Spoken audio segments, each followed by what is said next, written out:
Hi there, this is Dr. Rich coming to you for the DBA820 course on business research and application. This video is all about problem statements. You can see from the title, what's the problem? Crafting researchable problem statements. So I'm going to try and give you some tips about just how to do that. Kind of give you a background on problem statements. Here's the agenda. We'll talk about what is a problem statement, why it's important, the components that you should see in an effective problem statement, some pitfalls, things to watch out for. I'll give you a framework. We'll also do some examples later on, show you some bad versus good problem statements, and I'll conclude with your key takeaways. Try and go through this relatively quickly. So what is a problem statement in terms of a problem statement for a dissertation? Of course, an effective problem statement is a clear and concise description of the issue that your research aims to address. With the purpose of the problem statement is really to frame your research, justify its significance, and really align with the research questions that follow from your problem statement.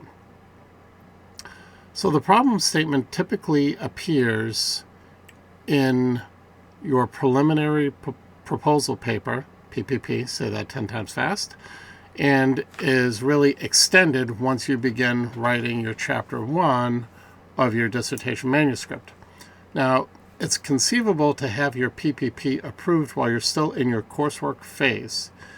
If you conclude your coursework phase with your PPP approved, you will be in outstanding shape to keep moving forward and finish your doctorate. It's not required though, so keep that in mind. It all depends on how fast you want to move along. So why on earth do I make any sort of connection between problem statements and zombies? You can see me and my wife on the left here from one of the zombie crawls that we did some years ago. So why do I make this connection? So you essentially do not want to be circling the wagons, chasing your own tail, or not landing on a viable research topic. Keeping in mind that your problem statement is the absolute foundation of everything you do in your dissertation.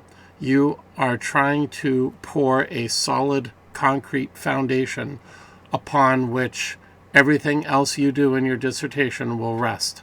So I can't overstate the importance of an effective problem statement, because if it's not correct, if it's not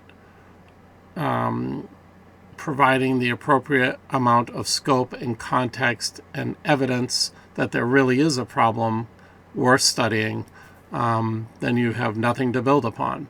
So I'm pretty serious about the problem statement and the importance of the problem statements. In fact, I have all of my students start there with the problem statement. The problem statement establishes a real focus, laser focus, on the direction for your study. It will need to highlight some gap in research and or practice. I can talk to you a bit more about where do I find these gaps? How do I know where the gaps are? And finally, your problem statement will have to align with theoretical and practical implications. So essentially the problem has to be meaningful for somebody outside you or your organization. It has to be meaningful in a broader context. Okay, so you're looking at something very specific that you can study, a gap, a problem. It's very, very specific, but has implications for other people in your industry, other people that do similar types of work that you do. So how do you develop a problem statement? Well, when you first work on your dissertation later on, not now, you might consider working on Chapter 2 first to conduct a detailed and thorough literature review. This basically will help you answer the question where the gaps are or what is currently known versus unknown about your particular topic. So how do you even start thinking about what's known or what's unknown about a topic? You need to read a lot about your topic, a lot of peer-reviewed literature, a lot of articles, numerous dissertations, so that you can start to understand how the problems are framed and understand where those gaps are. I do have one colleague that insists that his students write out their Chapter 2 before they ever write Chapter 1, or do a mini lit review before they even write a problem statement. Now, might I remind you that anytime you will be working with faculty throughout this program, all of us faculty have slightly different approaches to how we do things, and that's okay.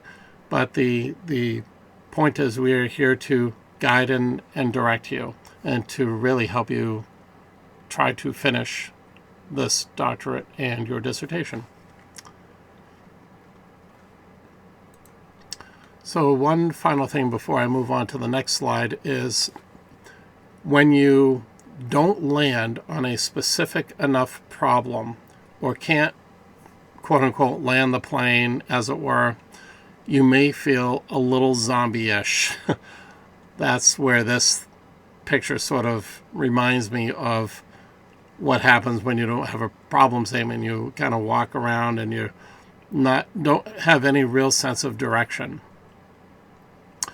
So I guess what I'm saying is, don't become a zombie.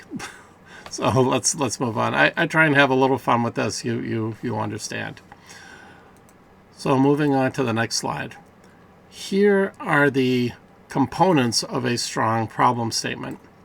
So let's start by thinking about it this way. In about 3 to 4 paragraphs, that's it. That doesn't sound like a ton, right? And it is certainly doable, but a lot of effort and a lot of research, a lot of reading, a lot of writing and tweaking and iterating, that it all goes into your effective problem statement that you end up with. So in those 3 to 4 paragraphs, you should be able to clearly and concisely define a problem. First, you need to provide some context. This is where you will explain at a high level what the background is of your topic. In fact, before you ever get to your problem statement in your PPP or concept paper, you must write out an introduction and background. So you don't just start your PPP with like problem statement. You, of course, have an introduction, talk about the topic that you're writing about and you're researching, provide a background, and then that all leads into your problem statement. So that intro and background helps set the overall context of the problem.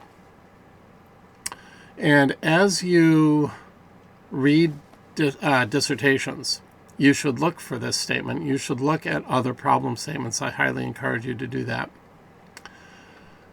In every single dissertation problem statement, you will see what the gap is. It should be very evident of what that gap is, of the exact problem or gap in research, gap in practice, what that gap is.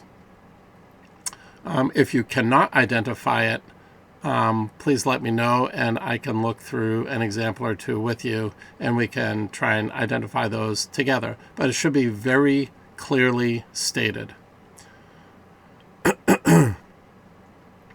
So remember, there are different types of gaps, and I've mentioned a couple of them.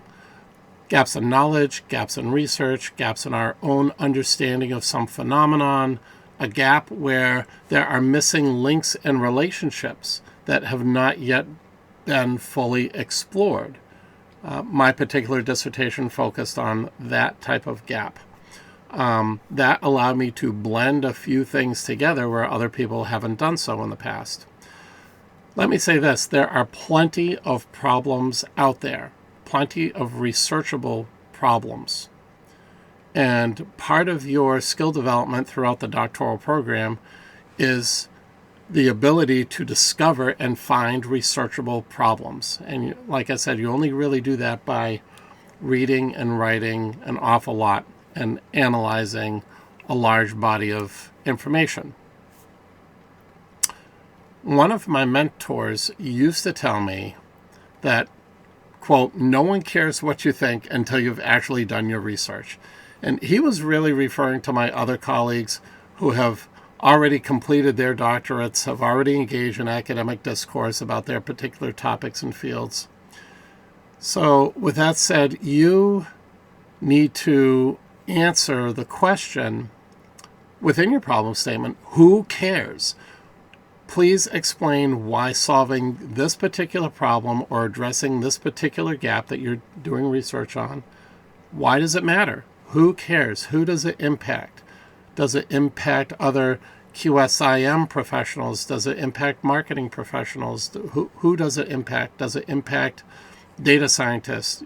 Does it impact a whole discipline or a field? So you need to be thinking about that, and you need to make sure you address that in problem statements as well. And, whoops, sorry about that. Finally, that this is the significance. I talked about, answering the who cares question. And then you will need to justify the need for further investigation. Next, here are some characteristics to think about for an effective problem statement. It needs to be clear. It needs to be concise. Yes, 3 to 4 paragraphs is concise, right? It needs to be specific, right? It can't be addressing a very, very large problem. So I talk a lot about constraining the scope of a problem so that you are not writing and working on research or a dissertation forever. You want to constrain the scope so you can actually complete the research and get out of the doctorate with that DBA after your name. It needs to be researchable. So there needs to be an existing body of literature that you can rest upon and that you can use to justify and provide evidence that the problem is worthy of researching. So throughout your literature review, you'll learn very quickly whether your particular problem, the gap, has enough work has already been done in your field that you can that can support you, right? It's like standing on the shoulders of giants, as it were. So all of your work that you do on the problem is based a large part on what other people have already done or not done. I mentioned evidence a lot. These are, you're providing evidence from other researchers, other articles, dissertations, basically discussing, and analyzing, summarizing, synthesizing a large body of information that pertains directly to your problem. Okay. Your problem statement needs to address a meaningful gap in your field. Specifically, it should be focused on QSIM or have a very strong quality systems management focus because you are in a DBA QSIM program. And finally, it must be theoretically and practically relevant. Okay. Here are some pitfalls. Too broad means that the statement is far too general, lacks specific detail, makes it difficult to identify a clear course of action or solution because it covers far too wide an issue. You don't want such a broad problem statement that it could lead to confusion, have people ask a bunch of additional questions, or lacks any sort of focus, when you're trying to address it. You need that problem to be so focused and scope constrained that you can actually address the problem in your dissertation. You want to be thinking about all these things. I know it's early on in your program, but you do want to be thinking about all of these things as you're crafting problem statements. There's a lot to it, a lot to think about, admittedly. This is why, we iterate. It's not going to be perfect right out of the gate, so don't worry about that. You try, you iterate, you tweak, you move things around, you find new evidence. Like I said, there's a lot there. If you use too much jargon, right? So I said overcomplicating it, overloading with lots of jargon. Okay. You will lose your reader very quickly if you use far too much jargon. Maybe it's jargon from your own workplace. You want to avoid that. If you use acronyms, you want to make sure you spell those out the long way before you start using them too frequently, right? You want to really discuss any sort of acronyms in your background and introduction if you need to, right? If you believe your readers may not be familiar with it, you can always, like I said, spell out that acronym upon first using it in your manuscripts. Now, I also mentioned lack of evidence to support the problem's existence. If you don't have evidence, let me say this again, if you don't have evidence, you don't have a problem.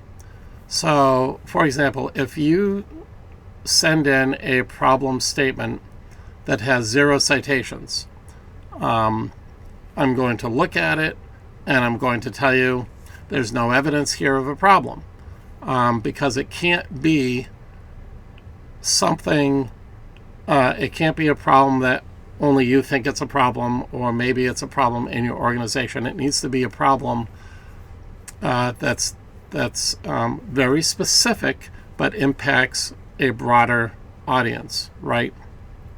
So you need evidence. Evidence can't come only from your experiences. It comes from the literature and what has been published already. So I mentioned it before, I'll say it again, you need to basically stand on the shoulders of giants, so to speak, and build your work upon the work that other researchers have already done. Here's a brief framework. I've seen a few different frameworks floating around. Here's one that can get you started, keeping in mind that you will be iterating. It won't be final until one of your faculty members, your faculty chair, will approve. But you can start with briefly describing the broad area of study. Provide a few references, and you can do that in about 3 to 4 sentences. And if it helps you, you can initially use headings for each of these, if you want to, but your final version of your problem statement should only be in narrative form with several paragraphs, like I mentioned. Okay. Secondly, you can clearly state the specific problem or gap. You do that in 2 or 3 sentences at the most, and believe it or not, that's enough. But remember, it has to be clear, concise, specific, right? So there's no question in the reader's mind what problem you are really going after here. Then you need to provide the evidence. So you'll need to provide a lot of evidence. In fact, there are some problem statements, I'll give you an example from my own, where I write out the problem, I provide evidence, and 10 authors are already have said all this. So I'm expanding this particular problem by looking at it through this lens, or through surveying a different population, whatever the case may be. So you will definitely need to provide evidence to support that problem. Recent and relevant literature. So you'll see all across the discussion boards, we push recent and relevant to provide evidence to your discussion. So keep that in mind. We are absolutely trying to prepare you for dissertation work. through everything you do through this program,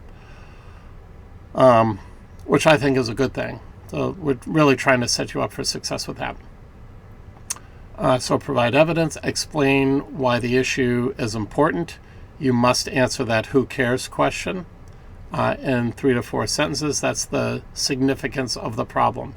You will write this out in your problem statement, and then there's another section in chapter 1 where you may need to write out a lengthier significance of the problem. A couple of paragraphs, maybe 3 paragraphs. It's, like I said, it doesn't sound like a ton, but the level of effort that goes into crafting the significance of problem statement, it's a good effort. And of course, you need to highlight the need for your study and potential impact it will have and on whom. And I mentioned that a little while ago as well.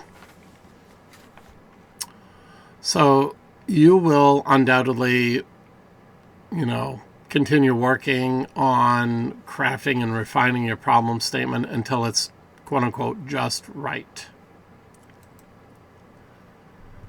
So there's a bunch of different ways on how to develop a problem statement. I've covered some of them here. I'm an avid musician. Many of you already know that I play bass guitar in a band. I just love music. I love any analogy I can think of relating back to music. So many people do love music. It's just something I'm really passionate about. I can liken the development of a problem statement to music.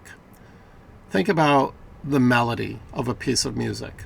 While that melody is a central theme of a piece of music that listeners can follow and remember,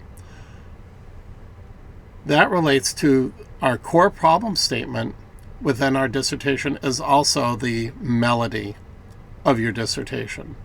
It's that main issue that guides everything else and should resonate clearly throughout your entire dissertation.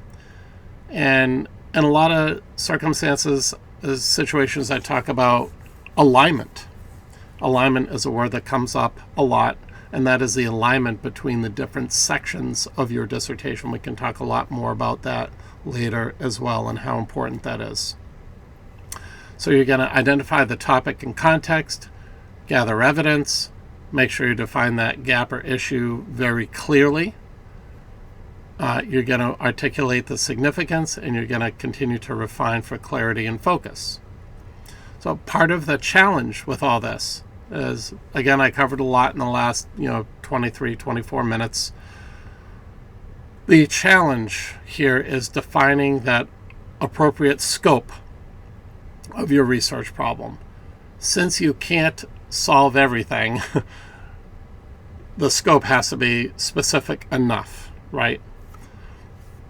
Somewhere between not overly specific that you end up with a yes or no answer.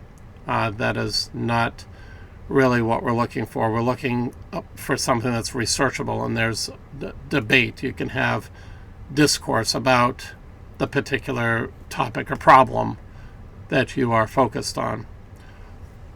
There is admittedly an art and science to crafting problem statements, and you really do need to be creative as well, since you need to frame this problem in your own words, so you do end up with something fairly unique. Every single dissertation out there is unique, and yours will be too once you get to that point. So the good thing about problem statements is all the things I've talked about so far is when your problem statement is clear, concise, very specific enough, scope constrained, all of those things, and you will have that solid concrete foundation and that melody that you can follow throughout your entire dissertation. Finally, let's talk about some key takeaways from the entire discussion so far. You need to have a strong problem statement that is clear, concise, specific, and evidence-based. It always highlights some research and knowledge gap and has its significance based in the field you're in. What significance will your problem have on business through the lens of Quality Systems and Improvement Management, or QSIM? And you need to remember to answer the question, who cares? Who is it that is going to care about your research? And you also need to consider that your research and problem statement, should align with your research questions and your research objectives. So once you have crafted your problem statement, your research questions should directly follow from that problem statement. And we can talk about that a bit more in another video. Until then, I hope you have a wonderful afternoon. Thank you very much for your attention for the last half hour or so.